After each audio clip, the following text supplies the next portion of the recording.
processo de restauração também. E antes de a gente começar, estava conversando com a Val, e eu lembrando para ela, eu disse, da última vez que eu estive aqui, eu falei, contei alguma coisa minha, né? A gente está em processo de restauração, realmente. Quando teve a enchente lá no Rio Grande do Sul, eu travei. Porque aí, né, começa aquelas campanhas, vamos fazer doação, e eu travei.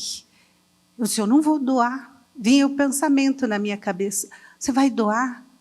Foi lá naquela terra que mataram teu pai. Você vai doar para aquela gente? Você vai ajudar aquela gente? Se eu me deixo levar, né, por esses pensamentos, o que ia ser? Aí eu disse, não, isso está errado. Esse pensamento não me pertence. E eu lutei contra ele. Nós temos um grupo dos colegas de teologia, e um deles é do Rio Grande do Sul, e ele pastoreia uma igreja lá em Rio Grande.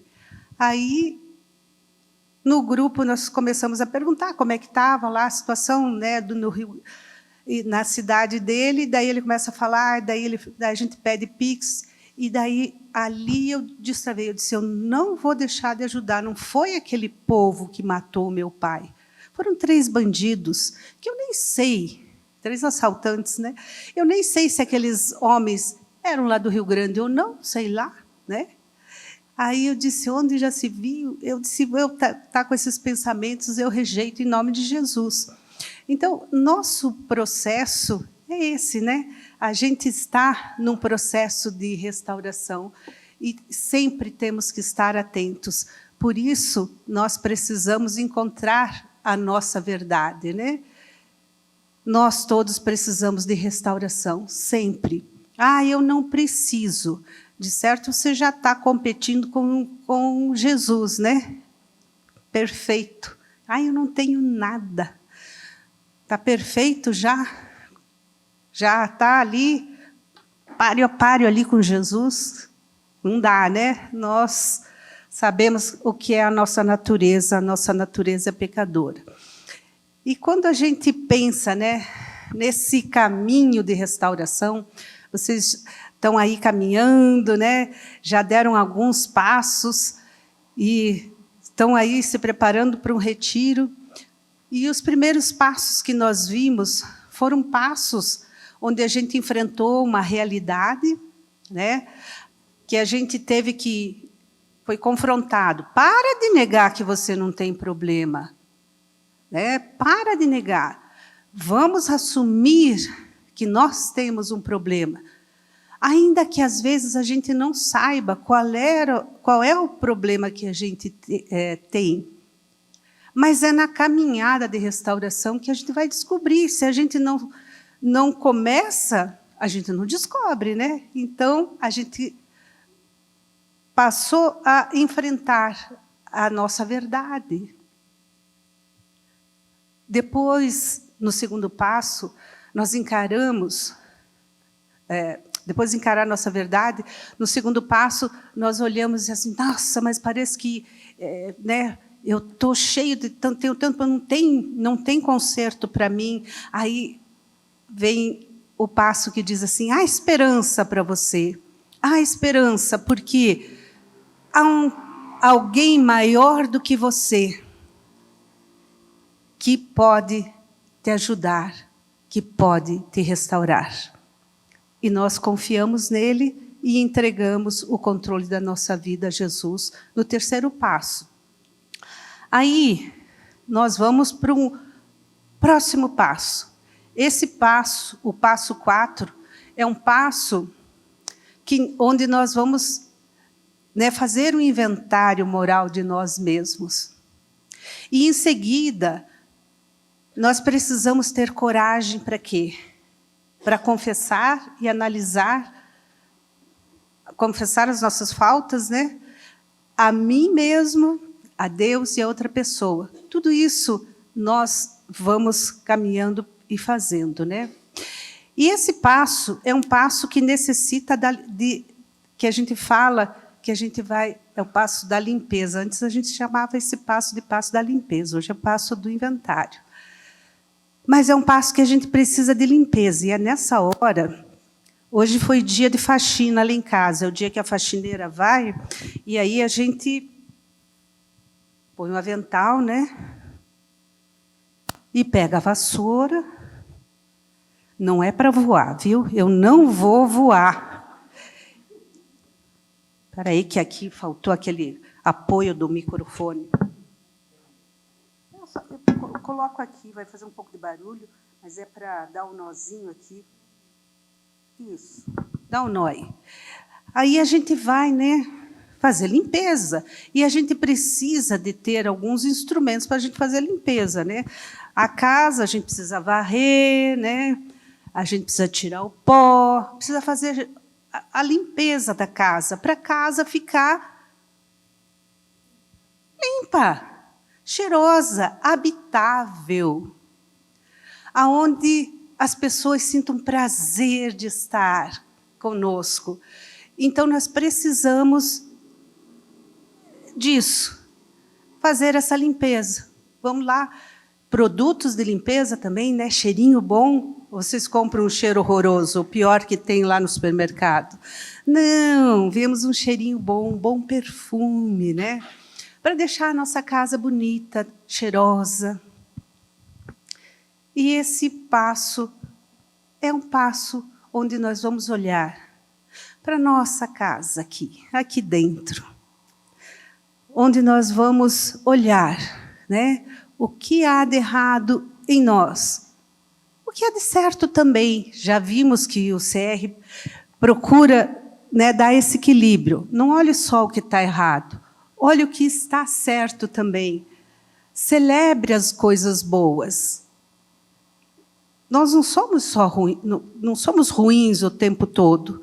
E também não somos bonzinhos o tempo todo. Nós precisamos desse equilíbrio. Nós temos as duas coisas, né? E eu queria agora pensar com vocês um pouquinho na palavra de Deus sobre essa questão de a gente estar fazendo limpeza na casa da gente. O que acontece com a gente? Como é que nós tratamos as coisas que nós temos de errado em nós, as coisas que... os erros que nós cometemos? Todos nós cometemos erros, não é verdade? Nenhum de nós nasceu perfeito, sem errar. E muitos desses erros, às vezes, nos trazem culpas, nos deixam chateados, nos deixam deprimidos, nos deixam cheios de problemas. E nós podemos ver isso na história de um homem, Elias. Se alguém tiver a Bíblia aí e quiser acompanhar, eu não vou ler tudo, tá bom? Porque eu pus lá do capítulo 18 e o 19, né? Um trecho bem grande da palavra, mas aí conta a história de um homem. O profeta Elias foi considerado um dos maiores profetas do Antigo Testamento. E esse homem foi tremendamente usado por Deus para fazer coisas grandiosas, espetaculares. Vocês lembram tudo que o profeta Elias fez? Vão ler lá o 1 Reis e vocês vão ver tudo que ele fez. Até que, né, lá lutando com Acabe, e ele faz o quê? Ele ora e não chove, a terra fica sem chuva por muito tempo. Depois, Elias é chamado, a gente pode ver no capítulo 18, agora eu preciso dos óculos para ler. Antes eu tirava os óculos, agora eu preciso dele, né? No capítulo 18, a gente vai ver Elias, lá no Monte Carmelo, confrontando os profetas ou sacerdotes de Baal. E ele faz o quê?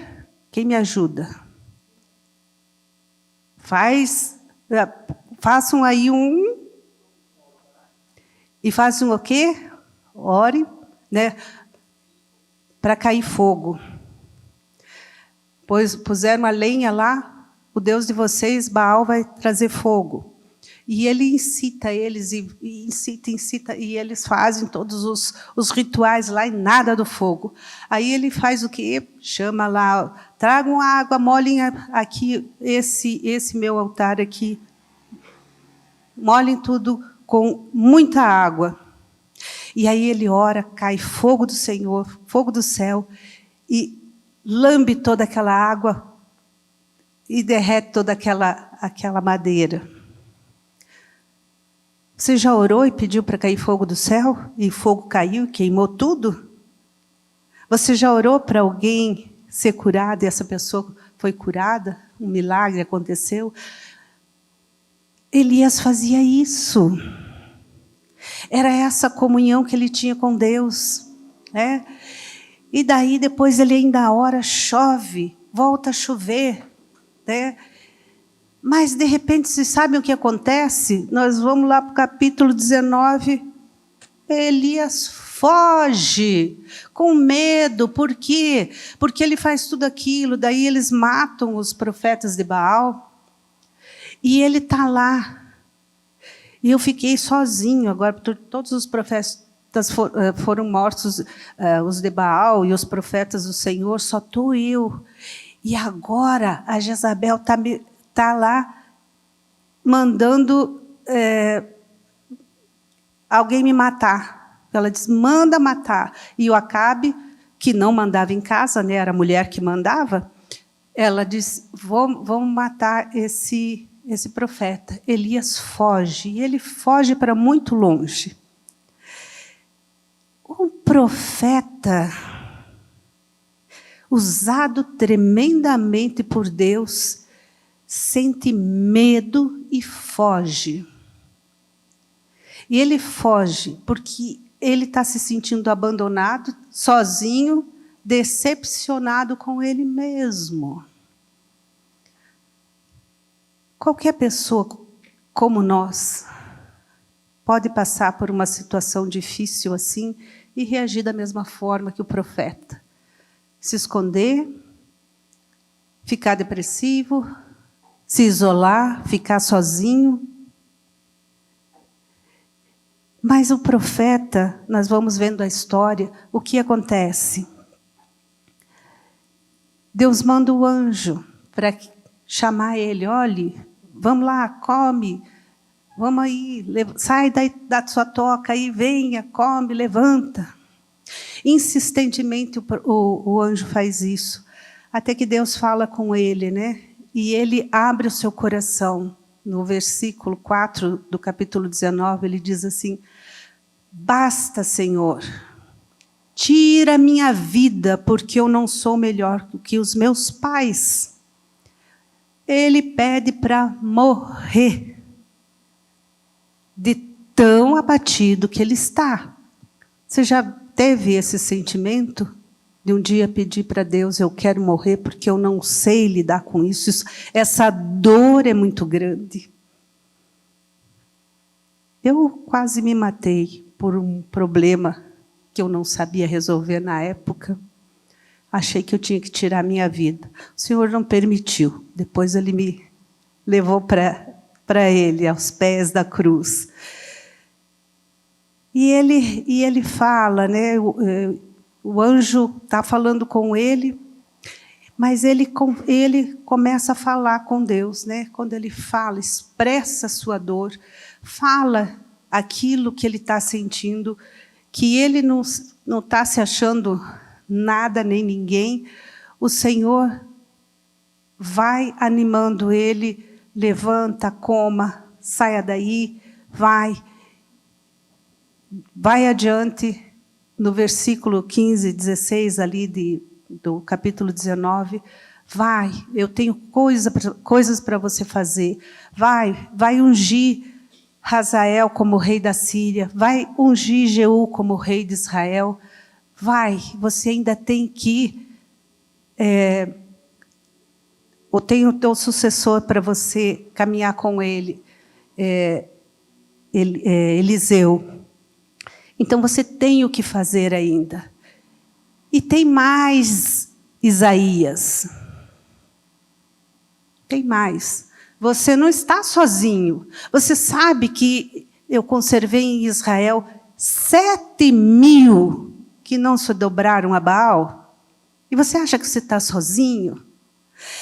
E aí nós estamos lá, da mesma forma que o profeta, olhando para a nossa dor, sem saber como lidar com ela, né?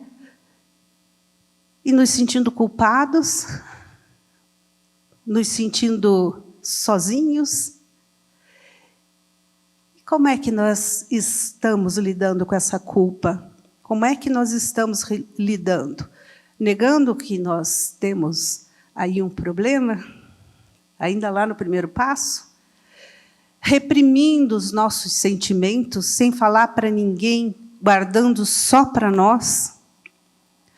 Arrumando desculpa ou racionalizando a situação? Eu estou mal, mas olhe, fulano está pior que eu, mas também não é bem assim. Aí a gente começa a racionalizar as coisas. Mas, mesmo assim, nós vamos sentir os efeitos de toda essa culpa na nossa vida. Não tem como ignorar, A psicologia hoje vai dizer que a gente não pode fazer nada acerca da nossa culpa. Mas nós aprendemos, na nossa caminhada de restauração, que ao dar o quarto passo nesse caminho da restauração, há um alívio para a nossa culpa. Nós descobrimos isso. E a gente precisa estar pronto para realmente lidar com tudo isso, sem usar atalhos. Se vocês já passaram lá no passo 4, vocês vão ver que esse passo separa as pessoas que somente querem conversar sobre restauração daqueles que realmente querem fazer algo a respeito. Está resumido lá, separa os meninos dos homens nesse passo. É isso. Tem gente que só quer conversar sobre restauração, mas tem aqueles que realmente querem fazer algo a respeito dessa restauração. E fazer algo a respeito é ir dando um passo aí atrás do outro, E nós temos três razões aí que nos ajudam a seguir, a ir em frente. Lembrando isso, que a culpa destrói a nossa confiança. Se a gente fica lá se vitimizando, se sentindo a pior das criaturas, você vai ficar inseguro, com medo até das outras pessoas. Como Elias fez. Vinha sendo usado tremendamente e, de repente, parece que ele se desvia do caminho, deixa de olhar para Deus e olha para as pessoas. E, às vezes, nós fazemos isso. E ficamos preocupados com a possibilidade de que alguém venha descobrir o que a gente está escondendo. A gente sente vergonha das coisas erradas que a gente faz. Por isso que a culpa destrói nossa confiança. E também ela prejudica os nossos relacionamentos. Faz com que a gente se afaste das pessoas. Porque a gente não quer que elas saibam o que a gente fez de errado. Ou também a gente não quer que saiba e é melhor eu ficar longe, ou então eu não gostei do que a pessoa fez comigo e a gente vai se afastando. A culpa também vai prejudicar esses relacionamentos, Porque a gente vai se afastando das pessoas. Muitas vezes a gente se afasta tanto que acaba vivendo de uma forma solitária, sozinho. Vamos estar lá, vamos para a igreja. Não, não quero mais ir na igreja. Vamos lá no PGM. Não, não quero mais ir. Não, mas a gente não está indo na igreja, a gente está lá indo na casa da Val. Não, mas não quero ir. E a gente vai se isolando, vai deixando as pessoas de lado, né? Puxa, acho que preciso de uma água. E tem água aqui. Se derrubar no chão não tem problema, tem uma vassoura para limpar. E a culpa também nos prende ao passado, né? A história que a gente sempre vê no CR, né? Dirigir o carro, em vez de olhar para frente, nós ficamos aqui, olhando no retrovisor, né? E aí nós batemos, nós não fazemos nada certo, né? Ou ficar dirigindo e olhando para trás só vai dar besteira. Quem dirige sabe disso, né? Então, se a gente olha para o passado, não consegue olhar para frente, o nosso presente é um presente miserável, de poucas possibilidades. E a gente tem aí que pensar agora em uma coisa. Como é que eu vou dar esse passo, né? De que forma que eu vou dar esse quarto passo? Fazer essa limpeza aqui dentro. A vassoura você usa em casa, tá? Mas vamos fazer uma limpeza na nossa vida. Primeiro, né? Sábado, dia 20, indo escrever um inventário, parar, tirar um tempo para olhar para mim, para ver realmente aquilo que eu preciso mudar. Onde estão os meus erros? Onde estão as minhas qualidades, as minhas coisas boas? Então, dia 20, vamos ter um retiro para fazer isso. E quem não vai fazer nesse dia, tem o outro dia, né? A outra data, dia 11/7. Nós temos duas turmas aí, porque as turmas estão grandes esse ano, pela graça de Deus, né? Então, tira esse dia, pensa, é a minha oportunidade. É a minha oportunidade de eu parar, de eu escrever, e vá disposto a escrever. Deixando que o Espírito Santo traga à memória o que é necessário para ser restaurado. Não é aquilo só que eu já sei, que eu quero que seja restaurado. Mas tem coisas que Deus sabe que precisa de restauração em nossas vidas. Porque nem nós mesmos estamos conseguindo enxergar. Então peça, ore, peça a Deus que desde já vá trabalhando no seu coração. A equipe toda do CR está em oração por vocês. Está orando para que nenhum empecilho venha atrapalhar vocês de estarem nessas datas para fazer o retiro. Nós estamos orando para que Deus traga à memória aquilo que precisa ser restaurado, para que você seja liberto da culpa, para que a verdade viva em você, né? Para que você seja honesto consigo mesmo. Quantas pessoas têm dificuldades de ser honestas consigo mesma? Ai, depois tem que falar para outra pessoa, né? Tem que falar para outra pessoa. Tem uma tal de madrinha, tem um tal de padrinho aí que eu vou ter que contar tudo para ele. Ai, vocês já têm esse padrinho, essa madrinha? Às vezes a gente vai, né? Ai, quero que seja minha madrinha, aquela fulana, porque é minha amiguinha, eu conheço, me conhece. Está errado. Procure alguém que não te conhece. Vai ser mais fácil. Você vai ter mais facilidade de se abrir com alguém que não te conhece do que com alguém que te conhece. Eu não vou contar isso para ela, não. É minha amiga, a Val é minha amiga. Depois, se ela sabe desse podre da minha vida, pá, o que é que ela vai pensar de mim? Então, pensem bem, orem muito, né, a respeito disso. Quem vai ser o meu padrinho, a minha madrinha? Assumir a nossa responsabilidade.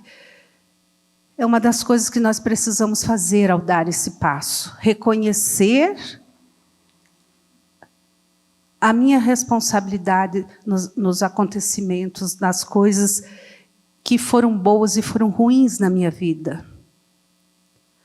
Eu gosto muito daquele quadro que tem no livro, lá no passo 4. Agora está muito espaçado, assim, está em muitas páginas. Na versão antiga, ele era mais assim, didático. Era uma página só. Então, ficava muito claro a gente colocar o nome da pessoa, o fato, a consequência disso, e a minha parte de responsabilidade ou de culpa no acontecido. Isso é algo muito, muito precioso de a gente fazer. Se vocês não preencheram aquele quadro, preencham. Procure preencher antes do retiro, vai ajudar muito vocês a escrever e a assumir a sua parte de responsabilidade e, em alguns casos, você poder observar, eu não tive culpa nenhuma do acontecido. É tão, libertador isso, né? Eu não tive culpa. Você poder ver isso. Há uma outra parte que fala sobre perdão. Eu não vou me aprofundar na questão de perdão, porque nós temos não sei se vai ser palestra, como vai ser, mas um tempo só especial para o perdão. Porque essa questão é muito profunda. Então, nós vamos dar esse passo, pedindo perdão a Deus. Pedir perdão a Deus é fácil.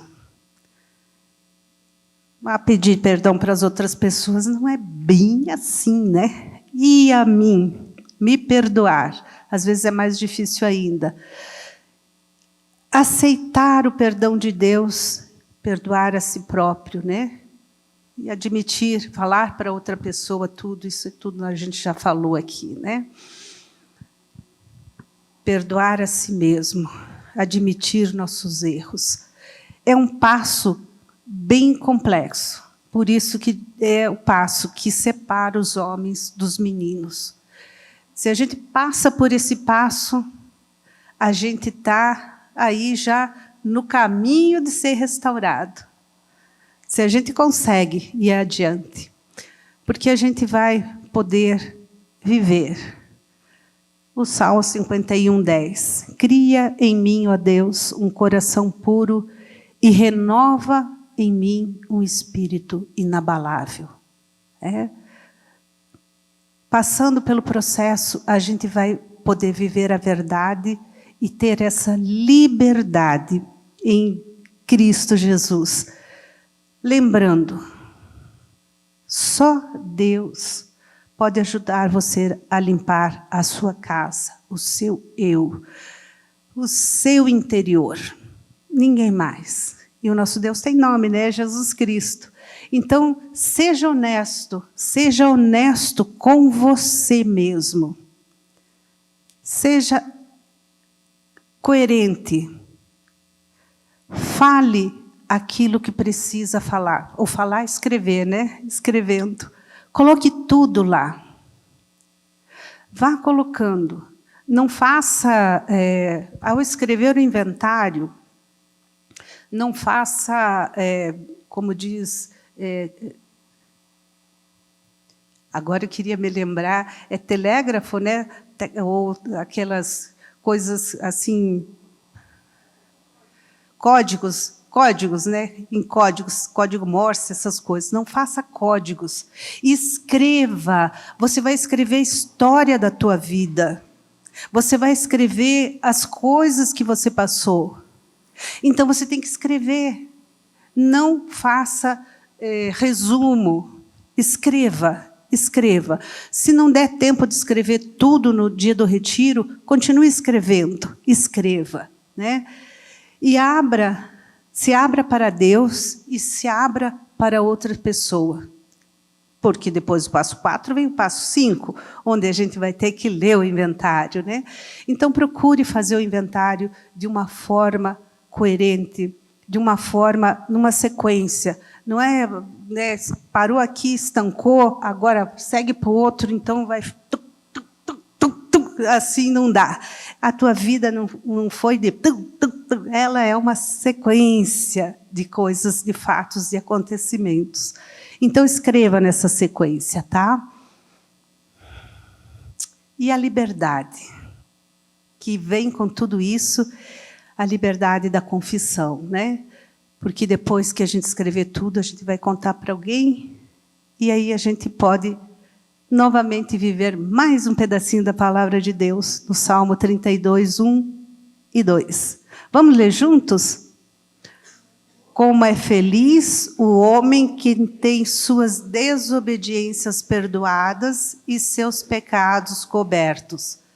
Como é feliz o homem cujos pecados Deus apagou e está livre de más intenções em seu coração.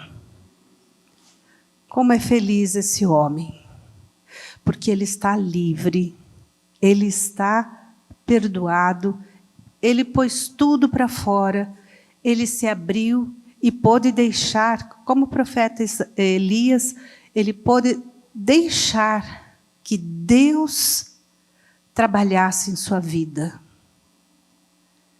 Não vai ser o seu padrinho ou a sua madrinha que vai fazer a tua restauração. Muito menos o pastor Edinaldo, a ministra Célia, ou qualquer um dos facilitadores. Quem vai te restaurar é aquele que tem poder para isso. É Jesus. Só Jesus pode nos restaurar. Então eu tenho que me abrir, eu tenho que deixar tudo nas mãos dele. E tenho que deixar que ele faça esse processo em mim.